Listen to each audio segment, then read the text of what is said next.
Wapendwa wasikilizaji wa Tabora FM, karibuni katika tafakari ya neno la Mungu siku ya leo tarehe 20 mwezi wa 10 mwaka 2024. Leo mama kanisa anaadhimisha Dominika 29 ya mwaka B, mwaka wa kanisa. Masomo yetu ni kama ifuatavyo. Somo la kwanza la kitabu cha nabii Isaya sura ya 53 aya ya 10 hadi ya 11, na somo la pili kutoka katika waraka kwa Waebrania sura ya 4 aya ya 14 hadi ya 16, na Injili kama ilivyoandikwa na Mtakatifu Marko sura ya 10 aya ya 35 hadi 45. Karibuni sasa tusikilize Injili. Somo la Injili katika Injili iliyoandikwa na Marko. Yakobo na Yohane wana wa Zebedayo walimwendea wakamwambia, "Mwalimu, tunataka utufanyie lolote tutakalo kuomba." Akawaambia, "Mwataka niwafanyie nini?" Akamwambia, "Utujalie sisi tuketi, mmoja mkono wako wa kuume na mmoja mkono wako wa kushoto katika utukufu wako." Yesu akawaambia, "Hamjui mnaloliomba. Mwaweza kukinywea kikombe ninyweacho mimi, au kubatizwa ubatizo nibatizwao mimi?" Wakamwambia, "Twaweza." Yesu akawaambia, "Kikombe ninyweacho mimi mtakinywea, na ubatizo nibatizwao mimi mtabatizwa. Lakini habari ya kuketi mkono wangu wa kuume au mkono wangu wa kushoto si langu kuwapa, ila wao watapewa waliowekewa tayari." Hata wale 10 waliposikia wakaanza kuwakasirikia Yakobo na Yohane. Yesu akawaita akawaambia, "Mwajua ya kuwa wale wanaohesabiwa kuwa wakuu wa mataifa huwatawala kwa nguvu, na wakubwa wao huwatumikisha.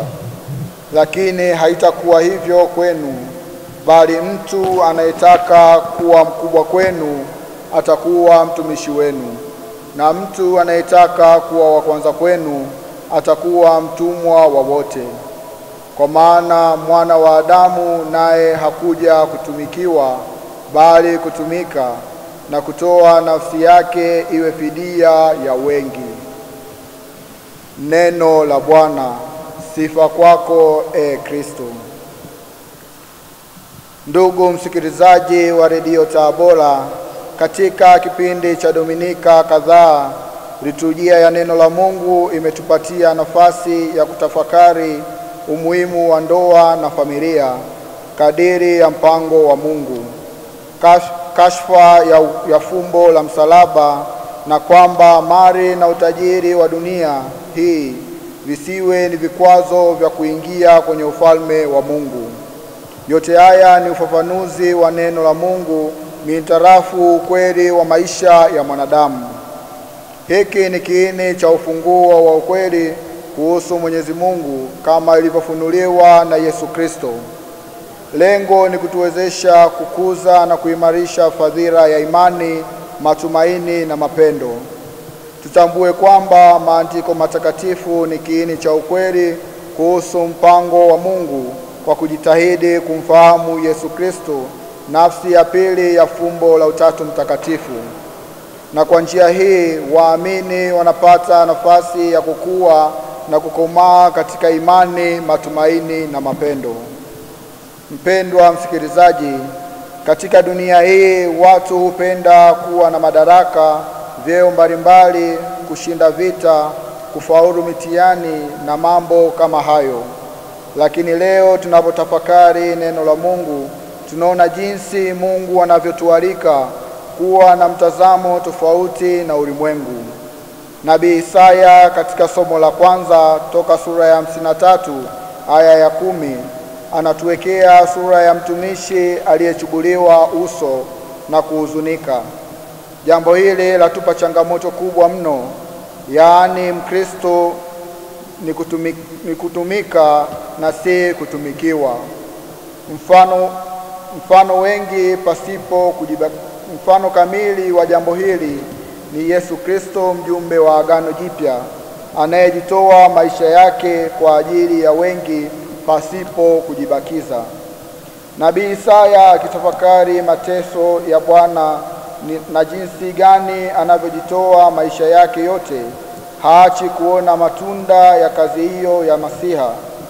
Kwa njia ya nabii Isaya, Mungu anasema kwa maarifa yake, mtumishi wangu mwenye haki atawafanya wengi kuwa wenye haki, naye atayachukua maovu yao yote. Mpendwa mwana wa Mungu, kazi ya ukombozi imetokana na mapendo ya Mungu kwetu sisi kwa njia ya msalaba, na hivi mwaliko kwetu ni huo: kujitoa na kutumikia kwa ajili ya kuleta amani na upendo katika jumuiya zetu. Katika somo la pili la waraka kwa Waebrania, mtumishi mwaminifu tuliyemsikia katika somo la kwanza ni yule ambaye anachukua mwili wa mtumwa ili afahamu vyema shida za mwanadamu aliyeingia katika hali ya utumwa kwa sababu ya kiburi chake, na kwa jinsi hiyo mtumishi huyo mwaminifu aweze kutujalia mwili mtukufu utakaofufuliwa siku ya mwisho. Kuchukua mwili wetu maana yake anataka kukaa nasi na kushiriki shida zetu. Ndiyo namna ya kutupenda na kutuinua toka katika dhambi zetu. Kuhani huyu pamoja na kushiriki ubinadamu wetu, jambo moja tu hakushiriki, nalo ni lile la kutotenda dhambi. Mpendwa msikilizaji, katika Injili mitume wanaonesha udhaifu mkubwa juu ya madaraka. Bado hawajaelewa vyema nini kazi ya Masiha. Wanafikiri kuwa Masiha ni kwa ajili ya mamlaka ya kisiasa na kwa maslahi binafsi, na kwa namna hiyo wanadai vyeo vya kisiasa badala ya vyeo vya kitumwe, yaani kuchunga taifa la Mungu kwa kutumika na kutumikia. Bwana akijua udhaifu huo, anawakemea kwa nguvu na kuwaambia kuwa mwenye kutaka mamlaka lazima awe mtumishi wa wote. Hii ndiyo hekima ya Mungu iliyofunuliwa na Yesu Kristo pale juu msalabani. Yesu Kristo ni Masiha na mtumishi wa Bwana.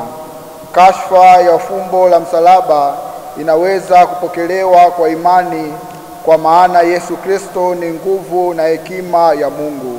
Rejea waraka wa kwanza wa Mtume Paulo kwa Wakorinto sura ya kwanza aya ya 23. Mpendwa msikilizaji, tuzidi kuomba neema ya Mungu katika kutambua na kuchambua maandiko matakatifu, kwani kemeo la Bwana na mafundisho yake si kwa ajili ya mitume tu, bali kwa mataifa na vizazi vyote.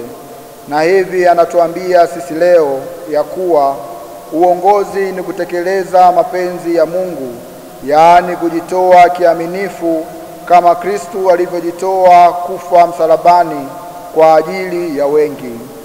Uongozi si kudai heshima wala upendeleo ambavyo hutengeneza matabaka, bali ni kuwa na mshikamano na Kristo, mtumishi mwaminifu. Tumsifu Yesu Kristo. Tafakari hii imeletwa kwenu na mimi Frateli Arnold Ludovic Chua kutoka Jimbo Kuu Katoliki la Dar es Salaam, ninayesoma masomo ya teolojia mwaka wa 3 katika seminari kuu ya Mtakatifu Paulo Mtume Kipalapala, Jimbo Kuu Katoliki la Tabora.